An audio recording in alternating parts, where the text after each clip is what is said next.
Hi, and good evening. Thank you for watching. I'm Shakil 5858. I am Ami Budnam. Now the latest headlines from world channels and news agencies.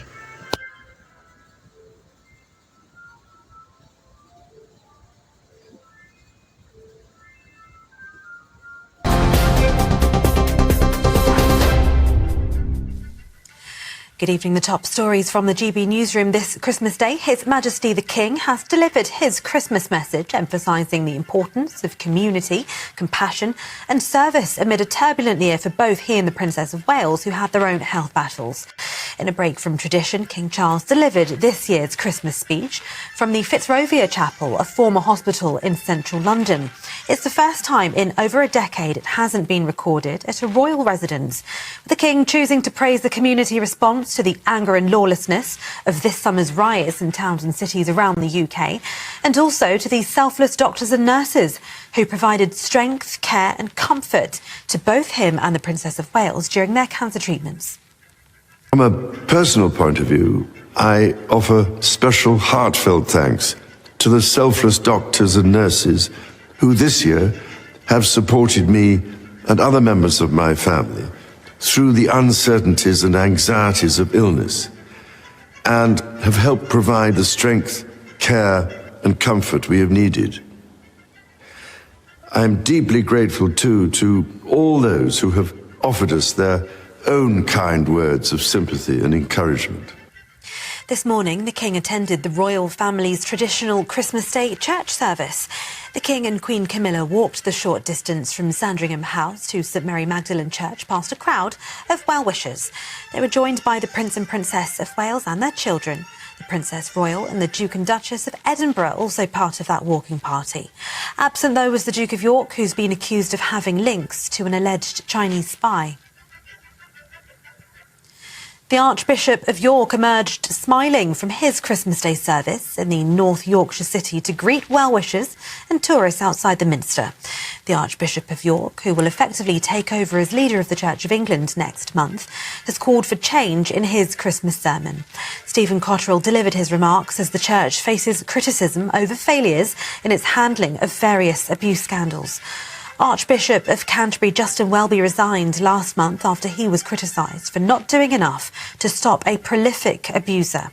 Earlier this week, Mr Cotterill acknowledged that things could have been handled differently after revelations that a priest at the centre of a sexual abuse case was twice reappointed under him while he was serving as Bishop of Chelmsford. GB News can confirm that at least 350 migrants have crossed the English Channel in small boats so far this Christmas Day. Several boats were seen making the dangerous journey from France this morning, with more expected to follow over the course of today. Those who arrived in Dover following early hours crossings broke a period of more than a week when no small boats had been spotted. And this comes after GB News exclusively revealed yesterday that thousands of migrants were massing along the northern coast of France, preparing to cross to the UK over the Christmas period.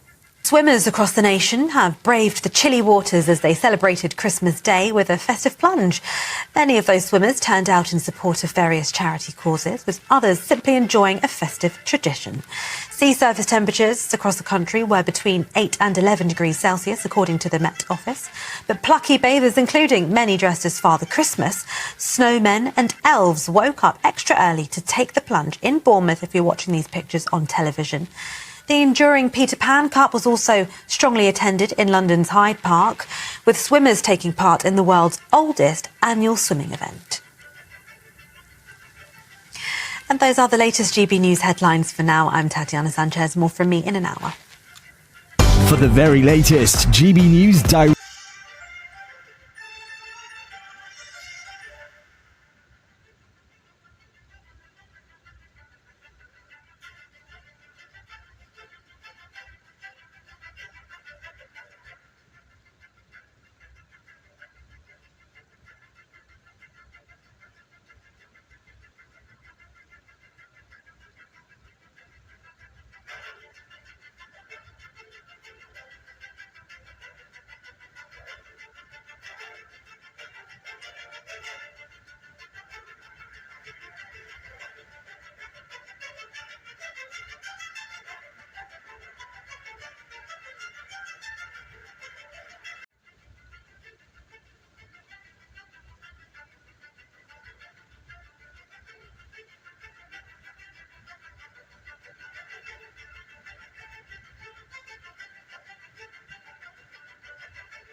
I want to get to the morning's top headlines with Ariel Reshef. Good morning, George. Happy holidays. We begin with storms stretching from coast to coast. Frigid temperatures in the east are creating treacherous road conditions, and in the west, several states are expecting snow. ABC's Andrew Dimbert has the latest. This morning, millions of Americans waking up to a white Christmas, some for the first time in years. On the West Coast, families strapping on snow chains and heading to the Sierra Mountains to spend time in the snow. Christmas cheer. It's so happy here. Everyone is so happy and everyone's sliding so in some areas. Lots of winter weather out there, Andrew. Thank you. Former President Bill Clinton was released from a Washington, D.C. hospital just in time for Christmas. The 78-year-old was treated for the flu during a one-day stay after developing a fever. Turning now to that terrifying boat explosion in Fort Lauderdale Monday night. One person is confirmed to have died, and we're now hearing from witnesses who rushed to help. ABC's Allison Cossack has that story. This morning, authorities in Fort Lauderdale, Florida, trying to figure out what caused this deadly boat explosion. The blast captured by an EarthCam webcam, the boat nearly splitting in half, ripping apart in a ball of fire while docked at this marina Monday night. We received multiple 911 calls from witnesses stating they saw a boat explode, there was a boat on fire, and there were people in the water. A local restaurant worker saw the explosion and rushed in to help. One guy was on fire, another person was in the water. It was just like, it was like chaos, all at once. The fire department says one person killed with 5 others injured, 3 of them with traumatic injuries. There's 2 boats on fire. Newly released video from a firefighter's helmet shows crews racing to douse the growing flames in the water. Just keep it right there. Keep it on that fire right there. Keep it on the fire right there. Hours after the blast, the blackened remains of the boat visible just below the surface. It's still not clear what sparked the explosion. Officials say they'll get a better idea once they lift what's left of the boat out of the water. Thinking of that victim's family this morning. Allison, thank you. Some Christmas presents won't be arriving for the holiday after an Amazon delivery truck went up in flames near Allentown, Pennsylvania. The driver was dropping off a package and was not in the van at the time this fire erupted. Thankfully, no injuries reported. And now here's a look at your weather. Early in the morning, it's the dawn of a new day, new hopes, new...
Tonight, a passenger plane forced to divert before crash landing in Kazakhstan.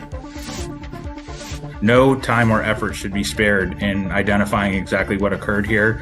Dozens killed, but incredibly, dozens more survive. What investigators are saying about the potential cause. A massive barrage of missiles and drones strike Ukraine, sending parts of the country into darkness. The struggle to maintain power and other key essentials. And the King's Christmas message. Bring hope where there is despair.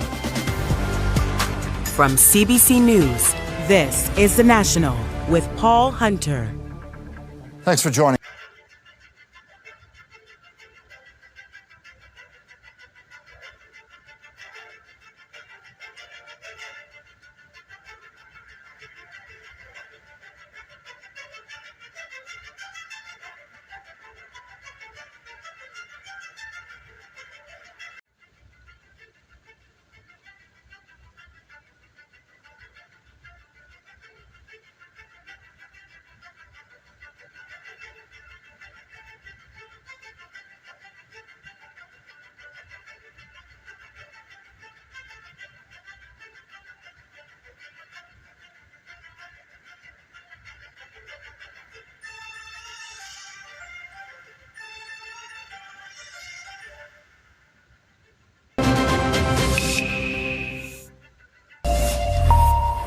Hello, you're watching Daybreak on France 24. I'm Karis Garland. Thanks for joining us. Here's a look at our top stories.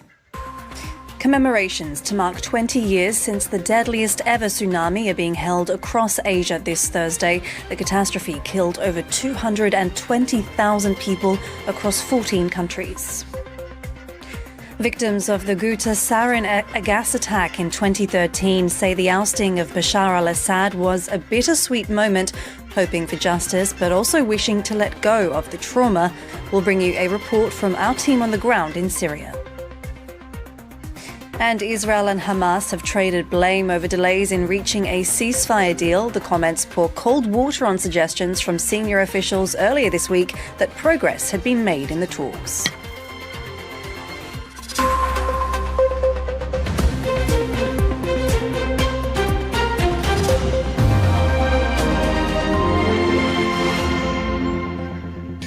Emotional ceremonies are being held across Asia this Thursday, marking 20 years since the deadliest ever tsunami.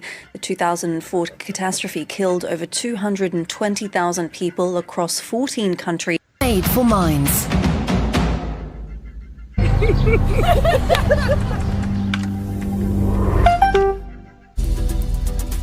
This is DW News live from Berlin. Southeast Asian nations mark 20 years since a devastating tsunami.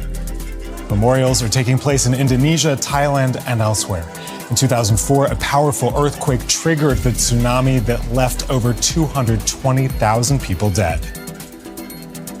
And questions swirl around a passenger plane crash in Kazakhstan that killed at least 38 people.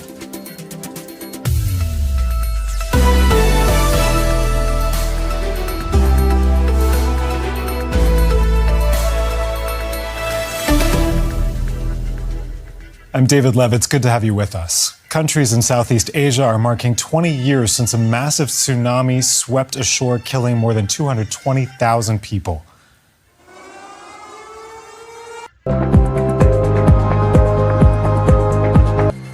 Five Palestinian journalists are killed while working in central Gaza. Their clearly marked vehicle is hit by an Israeli strike.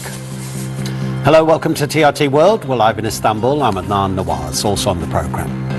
More Assad-era crimes are unearthed in Syria. Human remains are found in a suspected mass grave near Damascus. At least 1,500 inmates escaped from a prison in Mozambique during violent anti-government protests.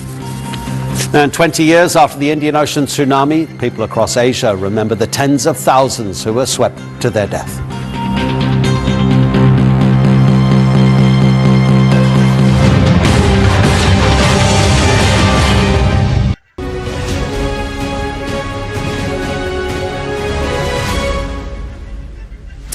Hello, this is Sky News at 5 a.m. here in the UK. Thanks a lot for joining us. These are your latest headlines.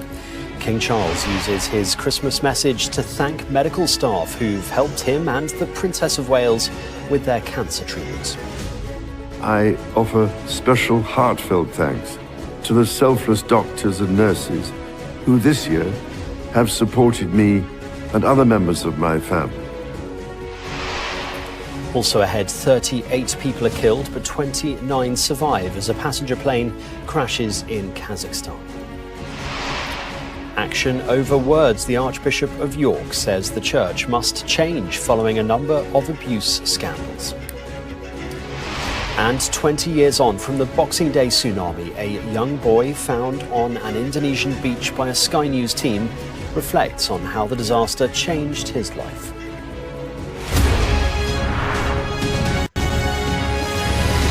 Hello and a very good morning to you. Thanks for joining us here on Sky News. The King.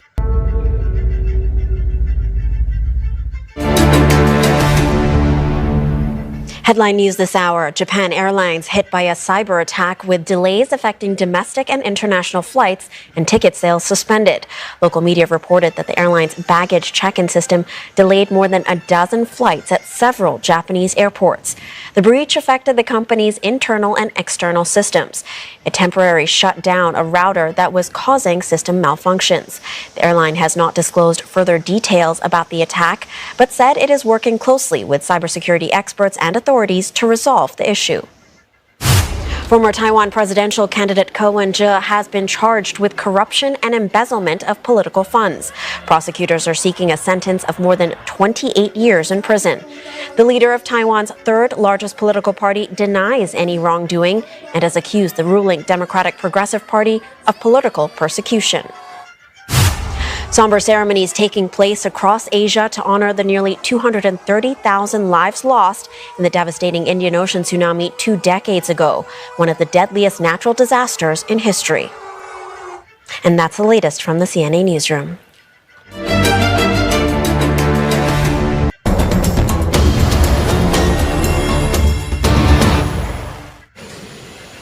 A UN investigation has revealed that Nigeria bungled work to clean up oil spills in its Niger Delta, leaving the region with an ecological mess that threatens lives and biodiversity.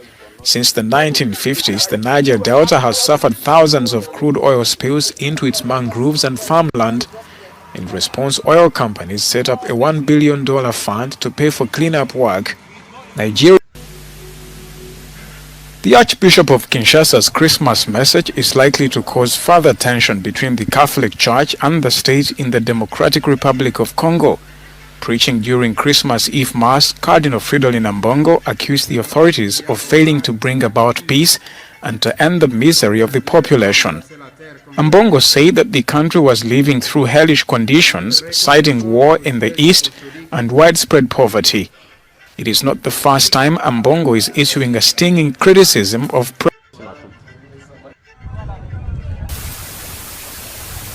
Haiti's interim president, Leslie Voltaire, has condemned a deadly gang attack on the reopening of Port-au-Prince's General Hospital, where 2 journalists were killed and several others wounded on Christmas Eve.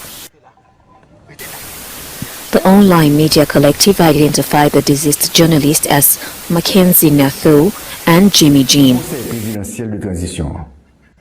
Team of the Transitional Presidential Council, we condemn what happened today on Christmas Day at the General Hospital when members of the population, journalists and policemen were attacked. We send our sympathy to the families, to the PNH and to the Journalists Association. This act will not be unpunished. The attack occurred in Kanungu district, western Uganda, where HIV and poverty have left children without parents. A community of grandmothers is reshaping their future one family at a time. Nyaka Grandmothers Program has empowered over 20,000 grannies to take on the task of raising and nurturing over 80,000 orphaned and vulnerable children. What started as a small favor 20 years ago is now a life-changing community-driven initiative for thousands of families. I went house to house in the community where the first school, Nyaka Primary School, is located, and asked women to help us house children while they come to school Monday to Friday. As a result of this housing, we got higher participation in school, higher attendance, and we saw that it was working for our children. But then we asked ourselves, what do we do for the women who are housing these children? 60-year-old Charikunda Georgina's husband died in 2005. Her only child went away. Giving and supporting children is not because you are rich or you have a lot of money. There are those who have a lot of money but have not been helping. But copying from my example, they are also coming up to assist and render a helping hand to the vulnerable children. Research shows that more than 18 million African children lack access to healthy shelter. I feel good living with my grandmother, and she's offering to us whatever we need. And part of my career ahead, I would want to be a doctor. Many of these women have lost their own children to HIV. The program offers a holistic approach to family rebuilding, providing education opportunities and economic empowerment. Razia Athman, reporting for Africa News.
Thank you for sparing your precious time.